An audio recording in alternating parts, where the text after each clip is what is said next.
Borderline. So, what was it? 2013? Angela was trying to bring up borderline personality disorder, and she was like leading me down the wrong path. She was giving me all this false information about what it was. And she was saying how she thought she was borderline, she thought her mom was borderline, she was asking me if I thought I was borderline. But she was giving me like stupid information. I was like, I don't know. And then, so I looked into it, and I actually did find that there was one borderline that sort of resonated, but it kind of just sounded like normal in a way. So, and this is not like, I've not studied a lot about borderlines, but from what I've understand it, you know, we've had some theories about my logo.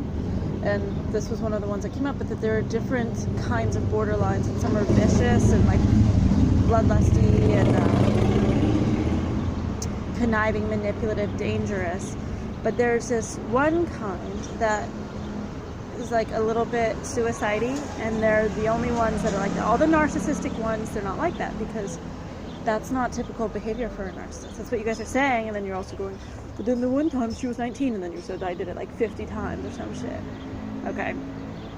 Well, you wouldn't. That's not an MO. So what I was saying is, there's this one type of borderline where basically it's someone who's probably raised in an unstable environment, and so when they're in an unstable environment, they become unstable. And when I was reading those characteristics, I was like, oh well, yeah, like. but I was also like, and then when they're not in an unstable environment, they're fine. And I was like, but isn't that just kind of like what happens? Like, when shit's like this, you're like, you have to balance out, and it takes a second, right?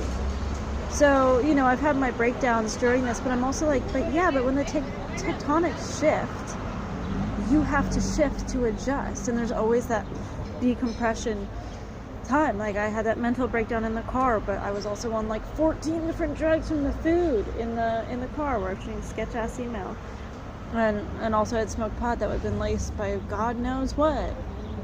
But I was also having a mental breakdown because I was like, I'm gonna fucking die out here.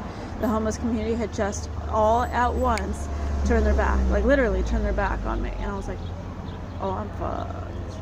Like, I'm fucked.